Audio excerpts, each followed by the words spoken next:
All right, you may begin. Gracias, Ana. Y gracias por acompañarnos el día de hoy. Yo soy Silvia Lemos, especialista en comunicaciones con el Condado de Sonoma. Bienvenidos a nuestra actualización sobre la COVID-19 para hoy, jueves 13 de enero. Esta presentación será completamente en español. Para ver la versión en inglés, por favor búsquela en la página de Facebook del Condado de Sonoma.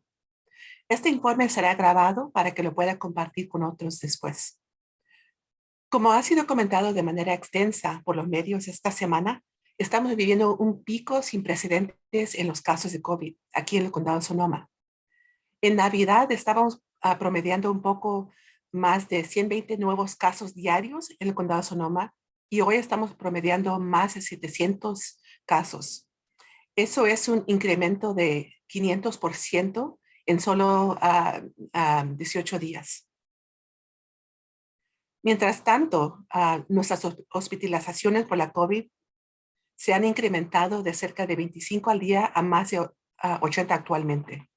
En su punto más alto durante la pandemia, el número promedio de pacientes por la COVID cada día en los 6 hospitales del Condado de Sonoma era de hasta 104, pero el Estado está proyectando en su modelo que podríamos promediar más de 380 o casi 400 hospitalizaciones para cuando pase este pico. Y por esa razón, los oficiales de salud del condado de Sonoma tomaron acciones esta semana para pedirles a los residentes que se queden en casa lo más posible durante los próximos 30 días a partir de ayer y que limiten sus interacciones con aquellos que no son parte de su familia inmediata. También se emitió una orden de salud que cancela las reuniones grandes de más de 50 personas en interiores o más de 100 personas en exteriores para prevenir la futura propagación del virus en nuestro condado. Esta orden seguirá en efecto durante los próximos 30 días hasta el 11 de febrero. Vamos a hablar más de esta orden y los nuevos lineamientos durante esta actualización. Pero le quiero recordar a la gente que estamos haciendo esto por varias razones. Primero, nuestros hospitales ya están reportando que tienen escasez de personal debido a enfermedades y que sus empleados están dando positivo en las pruebas contra la COVID. Este pico tiene el potencial de realmente afectar a nuestros hospitales y de llevar a nuestros trabajadores en los cuidados de salud al extremo. También pudiera minar la capacidad de nuestros hospitales para enfrentar nuestras necesidades diarias de cuidados de salud de emergencia como comunidad. Queremos hacer todo lo que podemos, todo lo posible para evitar que esto pase. También lo queremos hacer para que tengamos que tomar otras medidas más extremas, para que no tengamos que tomar otras medidas más extremas, como hacer que nuestros estudiantes regresen a las clases virtuales. No queremos regresar a eso. Finalmente, necesitamos hacerlo para protegernos unos a los otros. Estos son tiempos difíciles y inciertos. Entendemos su preocupación y su frustración. También apreciamos su cooperación, paciencia y sociedad en todo. Tenemos a muchas personas y negocios en nuestra comunidad que están participando y haciendo todo lo posible para ayudar a mejorar las cosas. Una de ellas es Natalie Silurso, la dueña o copropietaria de Russian River Brewing Company, que ayer anunció que va a retrasar el muy anticipado lanzamiento de su cerveza IPA Pliny the Younger, hasta los principios de febrero o marzo. Ella lo está haciendo por respeto a nuestro llamado a los residentes para que se queden en sus casas lo más posible durante los próximos 30 días. Solo le queremos agradecer a ella por tomar este paso y aplaudirle a Russian River Brewing Company el ser un verdadero socio en estos tiempos difíciles. Así que gracias a todos por su paciencia y cooperación. Para más sobre el estado actual de la pandemia, así como los recientes cambios en nuestras órdenes de salud y lineamientos, le queremos pasar la palabra al doctor Enrique González Méndez. Muchas gracias, Silvia. Sí, efectivamente estamos en una situación muy complicada y es importante pues hacérselo saber a la gente de la comunidad y algo que dijo Silvia, no queremos que los niños se regresen en su casa. queremos que estén en la escuela. Pero, pues, primero quiero reconocer que muchos de ustedes ya están cansados de esta situación con el COVID, un poco más de 2 años, y todos queremos que ya pase y podamos regresar a nuestras vidas normales, pero todavía no llegamos a eso, porque la situación sigue siendo complicada.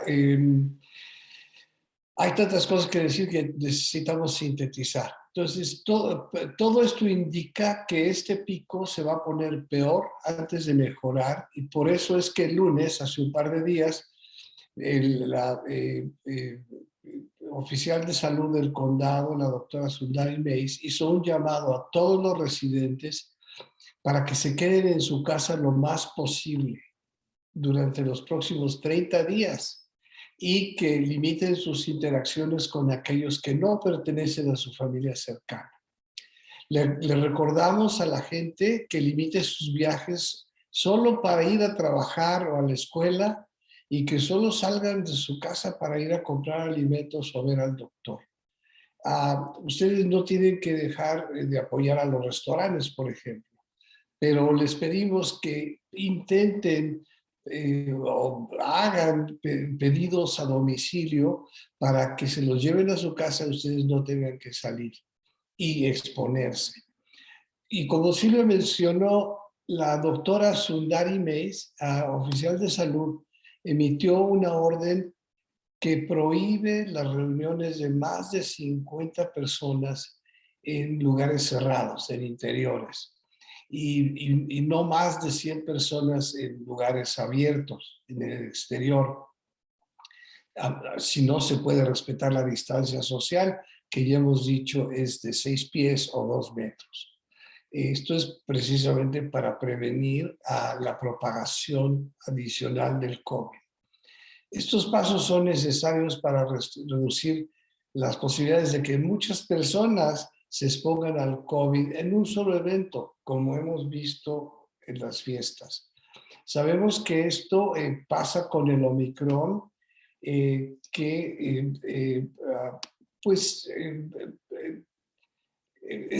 este paso se va a reducir la propagación si seguimos las indicaciones de la doctora Mays. Estábamos viendo el día de ayer nuestra tasa de casos ha crecido a media por cada, no, perdón, 172, es que el número es increíble, 172 por cada 100,000 habitantes. Y nuestra tasa de resultados positivos en las pruebas es de 19.2%. No sé si me salté algo, pero estamos tratando de hacerlo lo más claro posible. Entonces, el número de gente que se está infectando es altísimo, altísimo, porque en el pico de la variante Delta, nuestra tasa de casos era de 34 y ahora es de 172 por cada 100,000 habitantes. Y la tasa de resultados positivos era de 8.3 y ahora es más del doble, 19.2. Entonces, el Omicron es muy serio y tenemos que tomarlo así. Durante el pico del invierno pasado, nuestra tasa de casos alcanzó los 54 por día por cada 100,000 habitantes. Y la tasa de resultados positivos era de 9.6. No queremos abrumarnos con todos estos números, pero por favor, fíjense bien lo que estamos diciéndole, porque los números no engañan. Mientras que esperamos que la tasa de casos siga creciendo, pudiéramos ver el pico a finales de enero, si todavía no llegamos al punto más alto.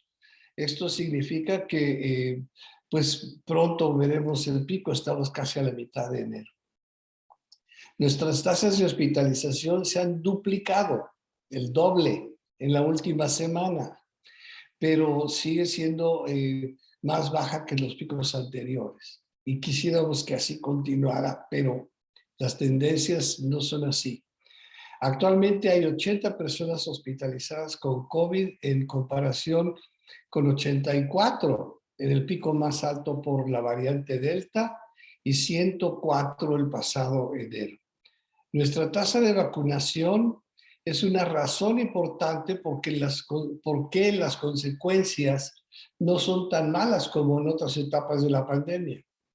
Si la gente no vacunada en el condado de Sonoma, eso es muy importante, tiene 2.4 veces más posibilidades de infectarse con el virus del COVID y 17.9 veces, casi 18 veces más posibilidades de ser hospitalizada con el COVID y 13.7 veces más posibilidades de morirse por esta enfermedad.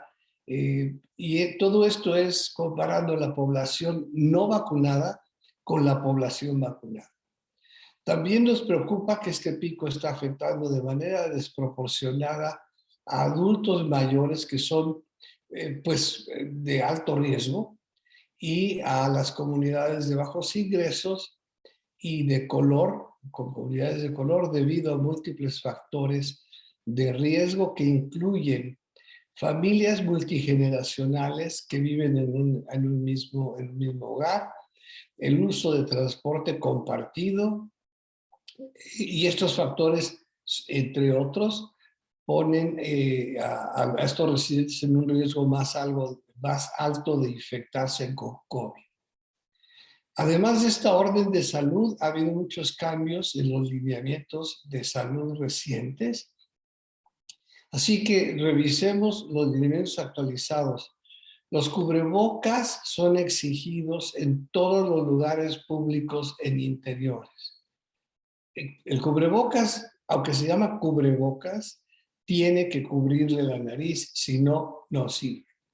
Y no importa si está usted vacunado o no. Entonces, el cubrebocas en todos los lugares públicos que están en interiores, tienen que las personas tenemos que usar el cubrebocas cubriendo nariz y boca. Si el Estado extendió este requerimiento por otros 30 días, lo que quiere decir hasta el 15 de febrero. No hay más exenciones al requerimiento del uso de cubrebocas para los grupos estables de personas vacunadas. Utilizar un cubrebocas aprobado como uno de grado quirúrgico que le quede bien y cubra su boca y su nariz, y que ojalá no tenga salidas de aire a los lados, hacia las mejillas, porque por ahí puede meterse el virus, infectarla, o si usted está infectado, infectar a los demás. Y por eso es importante tratar de conseguir una cubrebocas quirúrgico o el N95 que se adosa muy bien a la cara. En términos generales es bastante cómodo, yo lo uso todo el tiempo cuando estoy fuera. Los cubrebocas de tela no protegen tanto como los mencionados anteriormente, porque el tejido del algodón no es suficientemente cerrado para prevenir el paso hacia adentro o hacia afuera del virus. Vacunarse completamente y ponerse un refuerzo sigue siendo la mejor herramienta que tenemos para controlar la pandemia. Por favor, para más información sobre la vacunación, escuchen con cuidado las palabras de Marcos Mejía, que es un especialista de comunicaciones del Condado de Sonoma. Gracias. Gracias, doctor González. Queremos darle las gracias a todos los que se han vacunado, incluyendo los que ya se pusieron su refuerzo. Ahora, el condado de Sonoma tiene la 9ª tasa más alta de vacunación entre los 58 condados de California. Hemos administrado más de 938,000 vacunas y cerca del 78% de la población elegible de 5 años o más está completamente vacunada, con un adicional 7.9% parcialmente vacunado. Nuestras clínicas de vacunación pediátrica en las escuelas están de regreso después de las vacaciones de diciembre. Las clínicas en las escuelas que se tendrán el día de hoy, jueves, hay una en la escuela Valley Vista en Petaluma y la Academia de Idiomas César Chávez en Santa Rosa. En la página de internet de la Oficina de Educación del Condado de Sonoma se encuentra disponible una lista de futuras clínicas. Por favor, visiten la página. Es la scoe.org. scoe.org. Nuestra población de 5 a 11 años de edad ahora está vacunada completamente en un 24%, con otro 15% parcialmente vacunado. Así que vamos avanzando bien para conseguir nuestro objetivo de tener vacunado al 50% de esos jóvenes para finales de este mes de enero. Respecto a las vacunas de refuerzo, hemos administrado más de 176,000 dosis a los residentes elegibles de 12 años y más, lo cual proporciona una importante protección contra la muy contagiosa variante Omicron. Los CDC y la FDA aprobaron la semana pasada la vacuna de refuerzo de Pfizer para los jóvenes de 12 a 15 años de edad, siempre y cuando ya hayan pasado 5 meses desde que se pusieron su segunda dosis o de su última vacuna. Además, los requerimientos, de que los trabajadores de cuidados de salud se vacunen, el Departamento de Salud Pública de California emitió uno la semana pasada exigiéndole a todos los visitantes de los hospitales, instalaciones de cuidados especializados e instalaciones de cuidados residenciales que muestren prueba de vacunación completa y de aplicación de su refuerzo, si son elegibles, o que muestren un resultado negativo en una prueba de COVID. Además de las vacunas, las pruebas siguen siendo una pieza importante en nuestra estrategia de respuesta al COVID, especialmente con los niños y los maestros de regreso al salón de clases después de las vacaciones. Las pruebas son la mejor manera de conocer nuestro estatus de COVID. Aún si no tiene síntomas, pero cree que se ha expuesto a alguien que ha dado positivo por COVID, hágase la prueba antes de regresar a la escuela o al trabajo o a cualquier lugar donde pudiera infectar a otros. Dicho lo anterior, sabemos que las pruebas son difíciles de conseguir en estos momentos. Estamos haciendo todo lo posible con nuestros socios de pruebas para aumentar su capacidad y proporcionarles a ustedes más citas.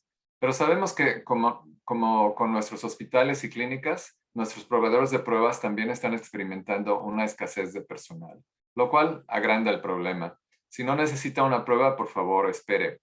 Usted puede encontrar información acerca de las oportunidades de pruebas, clínicas de vacunación locales y cómo hacer una cita cuando visita nuestra página de internet socoemergencia.org. Si no tiene acceso a una computadora, nos puede llamar o enviarnos un texto al 211 o llámenos a la línea directa en español al 707-565-4701. Con tanta gente con tanta gente teniendo resultados positivos estos días, hay algo de confusión acerca de qué hacer si se contrae la COVID. Solo quiero tomar un minuto para explicarles el proceso y revisar los pasos recomendados. Si da positivo en la prueba, lo primero que debe hacer es aislarse por lo menos durante 5 días. Hágase una prueba al 5.º día y si es negativo, usted puede terminar su aislamiento. Si no puede hacerse una prueba, usted puede terminar su aislamiento después de 10 días en caso de que no tenga síntomas. Si utilizó una prueba en casa, usted puede reportar los resultados al Departamento de Salud del Condado al 707-565-4701. Notifique a los contactos cercanos que usted haya tenido. Un contacto cercano es alguien que estuvo cerca de usted por lo menos 15 minutos en un periodo de 24 horas, a menos de 6 pies de distancia o 2 metros, cuando esa persona haya dado positivo en una prueba contra COVID. Las personas que estén completamente vacunadas no tienen que hacer cuarentena después de tener contacto con alguien que tenga COVID, a menos que tengan síntomas. Sin embargo, la gente completamente vacunada se debe de hacer una prueba de 5 a 7 días después de su exposición, aun cuando no tengan síntomas, y utilizar un cubrebocas en interiores en lugares públicos durante 14 días después de su exposición o hasta que su resultado en la prueba sea negativo. Como mencionaba el doctor González, es importante que se cubra la nariz también, no solamente la boca. Eso lo vemos frecuentemente. Las personas no vacunadas deben de permanecer en casa por 14 días después de su último contacto con la persona que tiene COVID-19. Si tienen síntomas, se deben de aislar de inmediato y contactar a su proveedor de cuidados médicos. Enseguida vamos a presentarles algunas diapositivas sobre los datos actualizados de COVID y Silvia va a empezar con las primeras diapositivas. Nada más voy a empezar por compartir la pantalla para que podamos tener la información a la mano.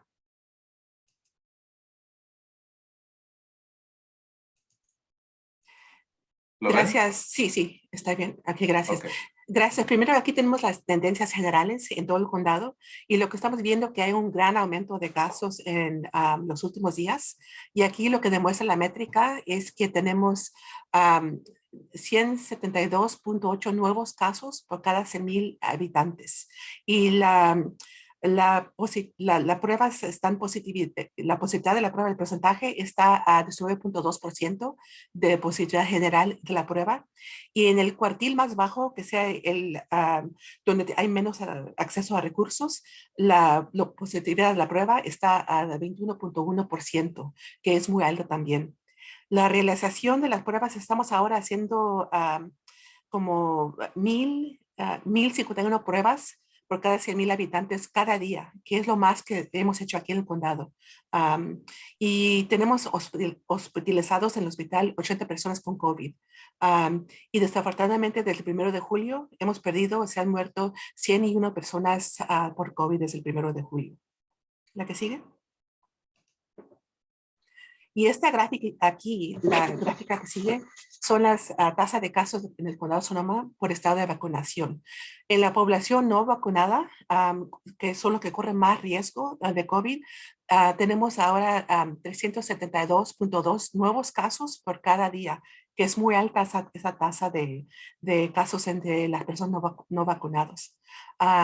Y la población totalmente vacunada, estamos viendo 125.8 nuevos casos por cada 100,000 habitantes por día. Y aquí tenemos la tasa de casos por raza o origen étnico. Estamos viendo un aumento sostenido de la tasa de casos entre las personas afroamericanas aquí en el condado. Y también estamos viendo que las tasas de casos más altas observadas son entre los residentes indios americanos, los latinos y también los afroamericanos aquí en el condado. Y eso es lo que demuestra esta gráfica.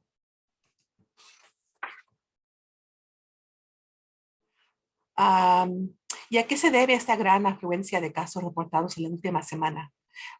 Estamos viendo un volumen de casos sin precedentes, superó nuestra capacidad de procesamiento por primera vez en la respuesta. Las soluciones son enlaces directamente al archivo de laboratorios, así como CalReady, que es una base de datos estatal de enfermedades infecciosas, para garantizar que todos los positivos estén representados en la tasa de casos diarios, incluso cuando se produzcan demoras en el procesamiento. El Estado, el CDPH, que es la Salud Pública del Estado, está utilizando la misma solución para evitar los retrasos.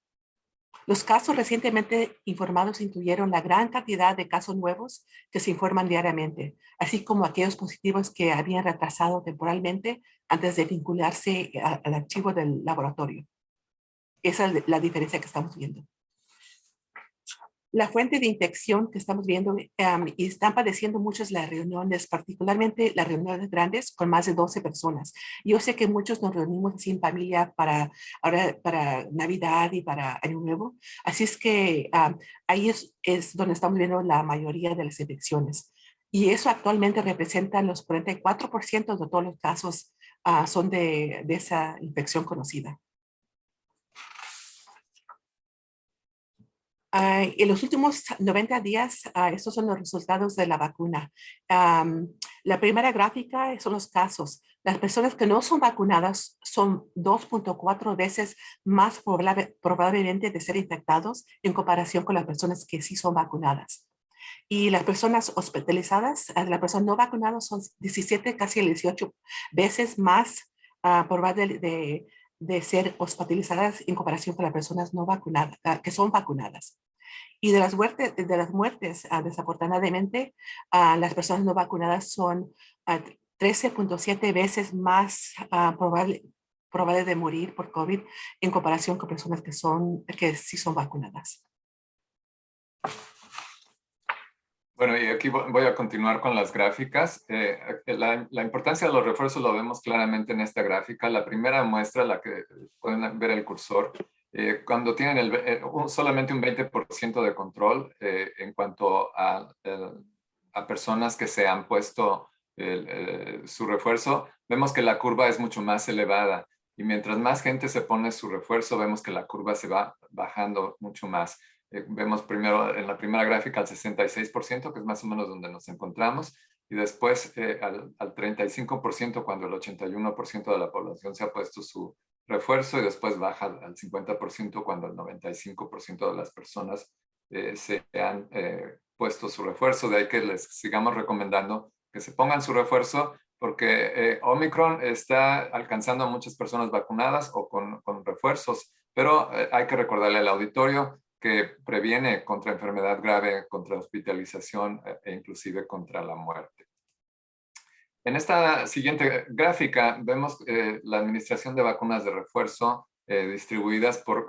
la del lado izquierdo se refiere a los cuartiles, que se refiere al ingreso de las personas, y vemos todavía la desproporción que hay entre personas de menor ingreso, como ya lo comentaba Silvia y el doctor González. El cuartil más afectado es el de más bajos ingresos, desafortunadamente. El 53.7% de los niños mayores de 12 años actualmente elegibles ya recibieron su dosis de refuerzo, y el 67.4% de los adultos elegibles de 50 años y más ya recibieron su refuerzo también. En la gráfica aquí a la derecha vemos por grupos raciales o grupos étnicos o grupos sociales, como les preferamos llamar, que nuestra población latina todavía tiene mucho trabajo por hacer en cuanto a refuerzos. Solamente un 34% de los de 12 años en adelante han recibido el refuerzo, y los avances más grandes son en otros grupos, como vemos. Entonces todavía nos queda trabajo por hacer.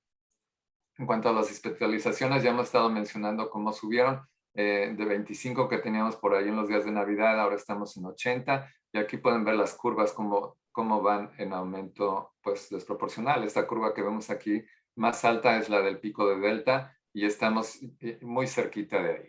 Entonces, como mencionaba el doctor González, esta oleada de Omicron todavía va a continuar. Entonces esperamos que estos casos sigan subiendo. Por eso la necesidad de quedarse en casa los próximos 30 días es mucho más imperativa.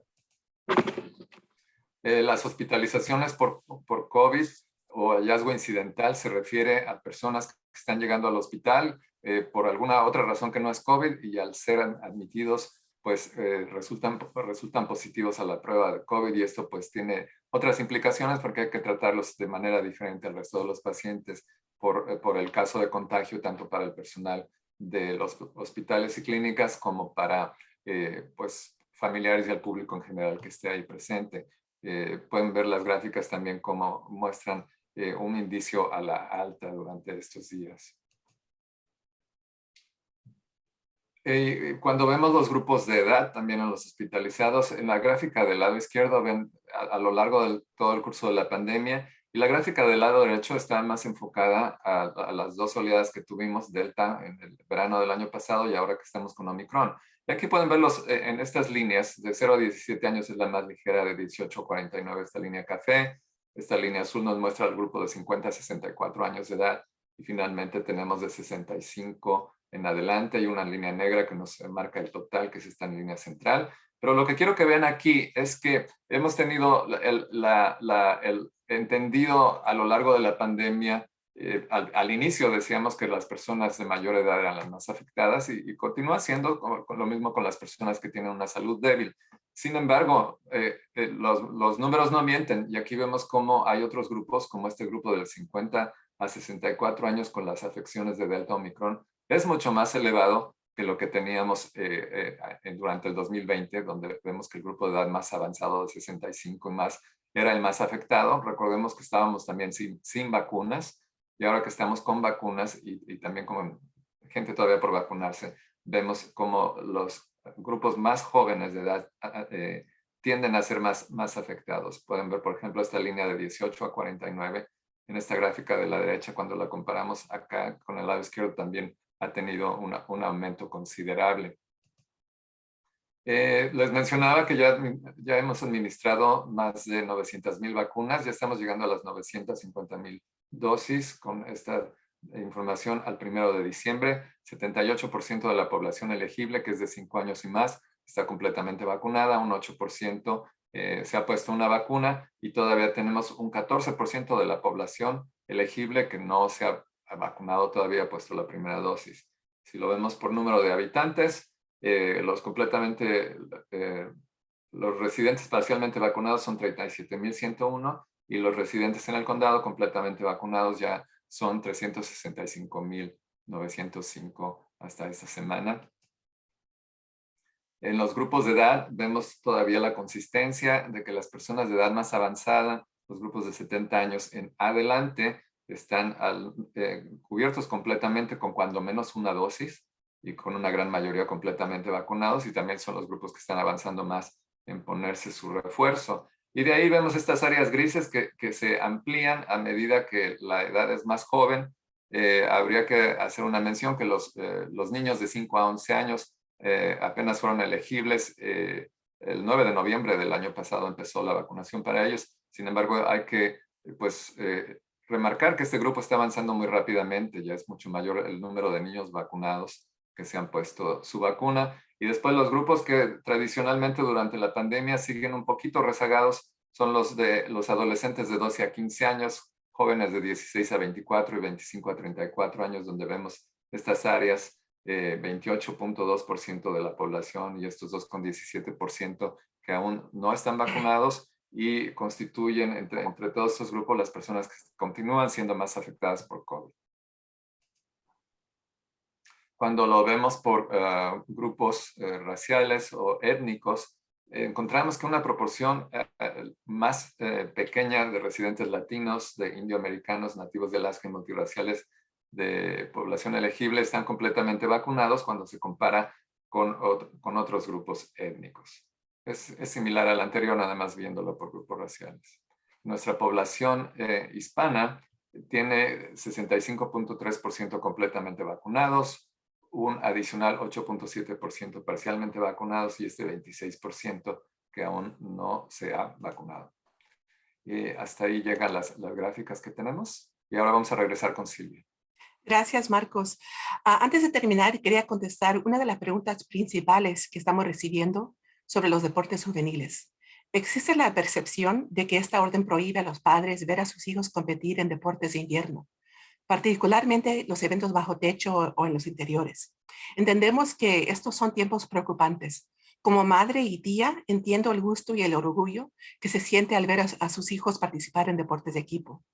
Pero en este momento estamos viendo un aumento de casos de COVID sin precedentes en nuestra comunidad. Un aumento que ya está afectando nuestros sitios de pruebas, las clínicas, los hospitales. Nuestras hospitalizaciones han aumentado de aproximadamente 25 en Navidad a 80 hoy. Y la evidencia muestra que la mayor parte de esos casos recientes resultan de las reuniones grandes. De hecho, desde el 1 de diciembre hemos tenido 34 casos relacionados con deportes, lo que creemos que es una subestimación debido a la acumulación de casos en la salud pública.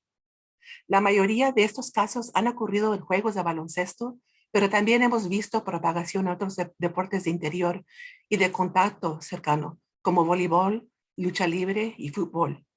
Como resultado, habíamos considerado varias opciones, como cancelar eventos deportivos o prohibir la presencia de espectadores. Pero finalmente decidimos limitar a todos los ocupantes a un máximo de 50 personas para eventos en interiores y no más de 100 para eventos al aire libre, cuando el distanciamiento social de 6 pies o 2 metros, como dice el doctor González Méndez, para una persona o grupo del mismo hogar no es posible. Nuestra esperanza es que estas medidas ayuden a contener la propagación del virus que está ocurriendo en estos tipos de eventos y al mismo tiempo a preservar la capacidad de los atletas para participar y de los padres para ver a sus hijos competir durante los próximos 30 días. No le estamos dando instrucciones a las escuelas sobre cómo regular la cantidad de espectadores en estos deportes bajo techo, pero ciertamente esperamos que encuentren una manera de dar la preferencia a la asistencia de los padres de los estudiantes seniors en los últimos años de escuela secundaria. Nos encanta y disfrutamos viendo los deportes también, pero sentimos que necesitábamos dar este paso para proteger la salud y la seguridad de nuestra comunidad, que es nuestra máxima prioridad. Espero que puedan comprenderlo. Con la ayuda de Dios y un poco de suerte, esperamos que esta oleada de casos disminuirá pronto y vamos a poder remover estas nuevas restricciones lo antes posible. Bueno, esta fue nuestra actualización sobre la COVID para hoy jueves 13 de enero. Les damos las gracias por escuchar nuestra presentación y les pedimos que por favor se sintonicen la próxima semana en Facebook, donde vamos a comentar sobre la COVID y las escuelas del condado de Sonoma. Si usted necesita más información, por favor visite nuestra página de internet en socoemergencia.org. También puede llamar a la línea de español para las vacunas y las pruebas al 707-565-4701. Otra vez ese número es el 707-565-4701. Hasta la próxima vez y por favor cuídense y cuiden a sus familias. Y recuerden seguir todos los protocolos de seguridad contra la COVID. Muchas gracias. Gracias.